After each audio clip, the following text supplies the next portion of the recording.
Wales squad for the Six Nations 2022 is out.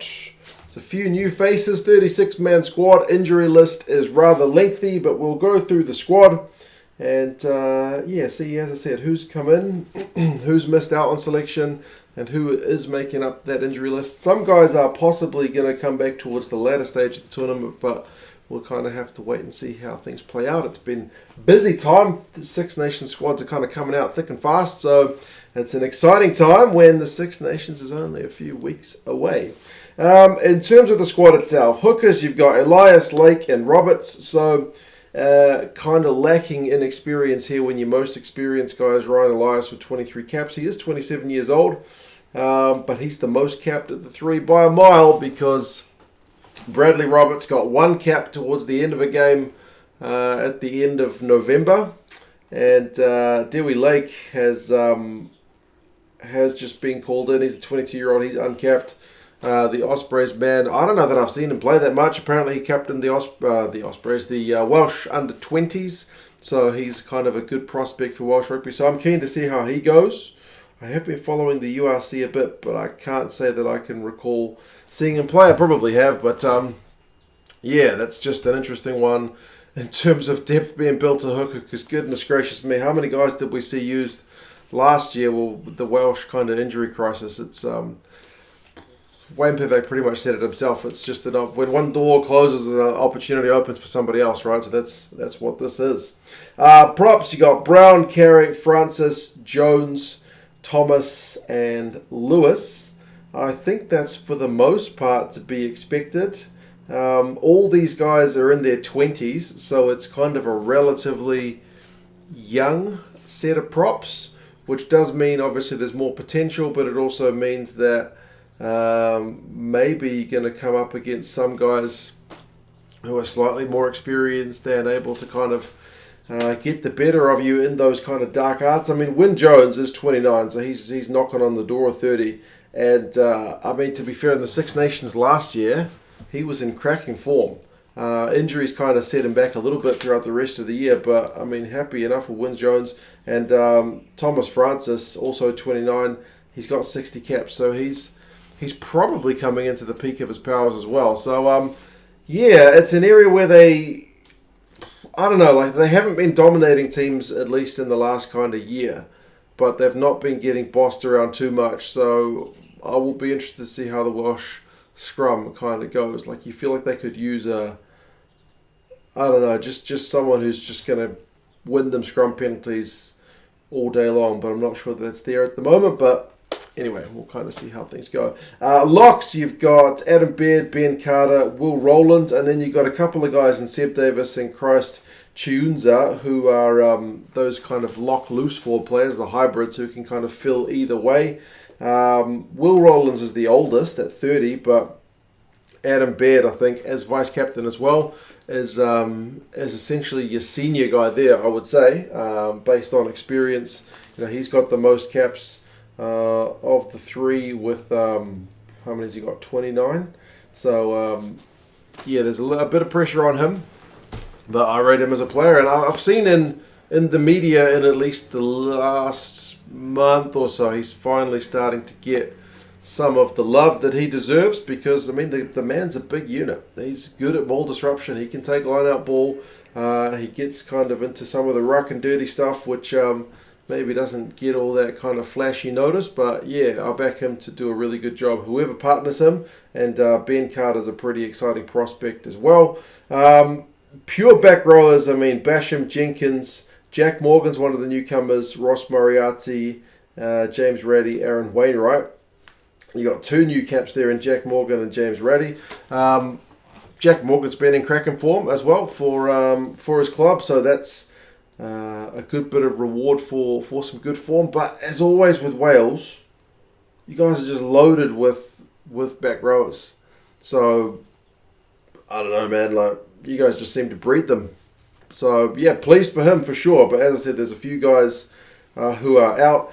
James Raddy, Pivac did kind of mention that he's looking to make the most of his size. So it's kind of a bulk thing with him. I think Ross Murray is still on a bit of a recovery from an injury layoff, so he's maybe slightly doubtful. Ellis Jenkins was in cracking form for Wales at the end of last year, so pleased to see him get a bit of time. But I mean, the most exciting one, and they talked about this in the press conference as well, I mean, Tame Basham just took to international rugby like a duck to water last year, so there's a bit of pressure on him to kind of replicate that form. Like a few guys, when they come onto the international scene, you know, it seems easy for them, but as other teams kind of work them out a bit more, they do their scouting on them and work out ways to nullify you. It's a different story. It's a bit more of a test. So, he's got a bit of pressure on him to kind of live up to the expectations. But from what we've seen of him so far, he's been a phenomenal young player, and one of the benefits of guys being out injured is guys like him get a chance to shine.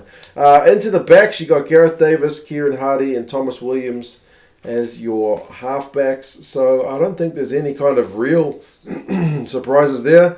It's another one where there's other guys who could have been selected. Thomas Williams, is he the front runner? Maybe. Gareth Davis showed some good wheels the other day when he played. Got a kind of length of the field almost try. So even though he's he's 31 years old, he's not seemingly slowing down. So it kind of depends how Pivak wants to run the game. One area where I'm really a bit perplexed is your fly halves. He's got Anscombe, Bigger, Priestland, and Sheedy. Why on earth does he need all four of these guys? I don't kind of get that. Especially when Anscombe's 30, Bigger's 32, and Priestland's 35, and Bigger's captain. So I mean, I'm assuming Bigger as captain is gonna play. He's gonna start, right? And he's gonna play the majority of the minutes. So what does he need the other three guys for? That is perplexing for me. I mean, I don't know. I would have thought, well, we'll get to some of the omitted guys a bit later, but that just seems a bit overkill to play four kind of specialist 10s. Maybe one of them can drop to fullback? I don't know. I don't think so, but you guys will have a better maybe sense of that than I. It just seems like an odd one. I would have thought pick maybe one or two specialist 10s and then a utility as well, but we'll kind of see what the plan is. Bigger as captain is an interesting one. It's a bit of extra responsibility for him. He's gotten a bit of stick over the last few years for being a bit too animated, a bit, a bit whingy, a bit moany. So he'll kind of need to temper that, because when you talk to the refs, if you just, if you just go off at them, they tend to just shut you right down. He's going to need to take a leaf out of the regular Captain Alan Wynn's book and just kind of be really diplomatic. Plant those seeds with the ref as best you can, and see how he goes. But I'll back him to step up to that responsibility. Midfielders: Jonathan Davis, Willis Halaholo, Nick Tompkins, Owen Watkin, and then I guess potentially you've got a guy like Josh Adams who could fill in the midfield if needs be, but I think he's still been picked as an outside back. So, Jonathan Davis is getting on at 33. He's been one of my favourite midfielders for many a year, but many a year is maybe one of the question marks. He probably needs to have a good bit of form to justify that spot, because there's other guys who will be knocking on the door. Nick Tompkins and Owen Watkin have been pretty good, I think, when we've seen them recently. Halaholo, he's only got 9 caps, but he's been pretty solid for Wales when he's made appearances. He had something a bit different, right, with his steps and whatnot. So, I feel like previous Welsh midfields have looked a bit better than that, but I mean, maybe I'm just writing these guys off a little bit. Outside backs, you're stacked because you've got Josh Adams, as I mentioned. He's just one of the best wingers in the world. He's still only 26. Cuthbert's in. Reece Sammett's there. Johnny McNichol and Liam Williams is there as well. So you're pretty covered with fullback. I mean, I would imagine it's probably Liam Williams who's got the dibs on that job. Reece Sammet is almost certainly going to have one wing and Josh Adams probably the other. I mean, Cuthbert's an interesting one. It's nice to see one of the veterans back, but it obviously comes at the expense of someone else. So, I still think you're pretty stacked. I'm probably happier with your outside backs than I am with your midfield. You've got loads of fly halves apparently, scrum halves as well. I don't think there's any particular weaknesses in those three guys. There's guys you've left out. Back row looks stacked. Locks, you're obviously missing Alan Wynne, but I mean Adam Baird is class, and Ben Carter's a really good prospect. Front row, as I said, maybe it's not going to boss, but as long as it holds, then that's going to be fine. So, yeah, I mean the injury list is Elliot D, Ken Owens, Alan Wynne-Jones, Talupe Faletau, Dan Lydiate, Josh McLeod, Josh Navidi, Justin Tipuric, Johnny Williams, George North, and Lee Halfpenny. That's bloody long.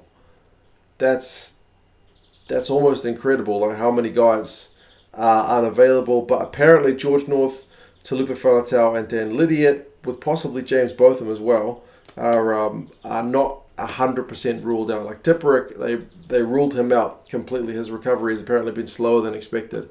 But those three guys plus James Botham were all mentioned as kind of potential guys who could make an appearance at some point during the competition. So yeah, a few guys who it's a little bit, I don't know. Owen Lane is the number one guy. I'm like, why the heck isn't Owen Lane in the squad? Come on, man.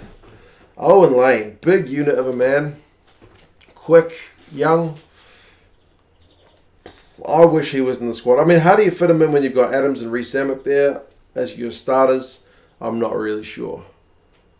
But, come on, man. Get on the Lane train. I think he's been kind of earmarked as the next cab off the rank if needs be. But, yeah, I'd hate to see his development stunted if he's not going to get any chance. I think he's only played like 4 caps. So, yeah. Owen Lane is one. Reece Webb is obviously another. Pivac doesn't seem to back him as the guy who can do the job. I don't think he mentioned him at this press conference, but he said in the past, like, oh, we know what he can do. So I'm not sure if that means he's just not good enough, but certainly in the URC he's looked lively, and he's often the spark that that gets his team a bit of go forward ball. So he is lively. Nicky Smith, I'm a little bit disappointed for Nicky Smith. I mean, he's not a guy who's going to again get you loads of scrum penalties, but I still back him to do a job, especially around the park. I didn't think of it, but a lot of people have been saying Tommy Raffel in the Premiership has been a guy in really good form who's kind of seemingly ignored, but as I mentioned, you guys are so stacked with back rows. If you put him in, you probably don't get Jack Morgan, so kind of 6 of one, half a dozen of the other. Yohan Lloyd, though, is another one who potentially, instead of one of the 10s, instead of Priestland maybe, bring in Yohan Lloyd. He's a guy who's played a bit of 10. He's a utility guy. He can cover multiple positions, especially with a Rugby World Cup on the cards. Maybe he's seen as a bit small. I don't know, but there's loads of small guys. Damien McKenzie, Mike Lowry in Ireland. Like, there's loads of small guys who are doing a job. So, yeah, it's an interesting one. Average age of the squad is almost 27, and the average number of caps is also around about 27. So it's slightly younger than I think the Irish squad, slightly older than the English squad, but not by much. It's kind of much of a muchness. And yeah, you are without some pretty bloody key guys. Alan Wynne, Justin Tipuric, Josh Navidi, Ken Owens, like Faletau, North. Like, these are guys who've just been starting game after game for so long for Wales. So yeah, we'll see how they go. Hopefully they build a bit of depth, like I mentioned. There's a few question marks seemingly about, like, honestly, I still can't get over the 4 10s, but someone explain it to me. I've got my, I'm not closed off to any possibilities. I've got my opinions not set in stone, open to other ways of looking at it. And yeah, you guys have any thoughts? And I'll talk to you guys again soon. See you later.